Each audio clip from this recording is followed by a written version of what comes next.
For God is working in you, giving you the desire and the power to do what pleases him. Philippians chapter 2, verse 12 through 13.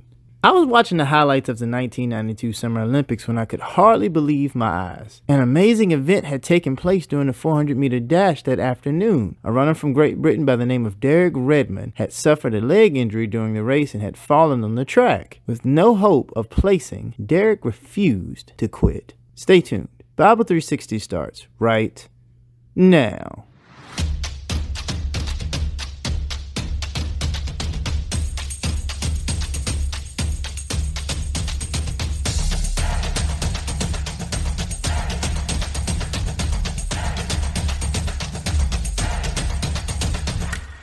Welcome to another episode of the Bible 360 podcast. I am still your host, Keaston France, and during the 1992 Olympics, Derek gathered himself to his feet and began to hobble to the finish line. Suddenly, a man raced out of the stands and ran to Derek. This man placed his arm around the injured runner, and arm in arm, the two of them made it across the finish line. The man was Derek's father. What a vivid example of living out the Christian life. The verses above calls us to work out our salvation. This does not mean that we are saved by works. Eternal salvation is by faith. Instead, it's a call to take seriously the command to live out all areas of the Christian life in obedience to Christ. Therefore, we are to avoid allowing challenges or other interests to stop us from doing all we can to finish the race. Even though we strive at doing our part, finishing is only possible because of God. Our Heavenly Father is working in us, giving us His divine power to will and to act in order to enable us to make it across heaven's finish line.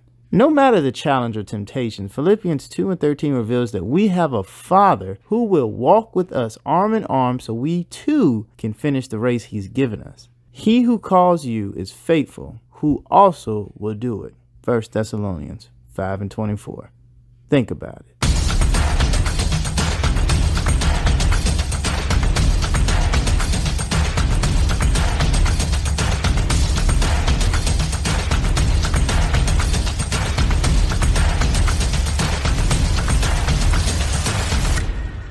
Hey, I want to say thanks again for tuning into the show. If you enjoyed it, please show me some love and go on over to YouTube and subscribe to my page, Bible 360 Outreach, and hit that bell right next to it so you know when I'm posting. You can also find the show listed in Apple Podcasts, Google Podcasts, and pretty much any other podcast directories. Until next time, I wish you a very pleasant adieu.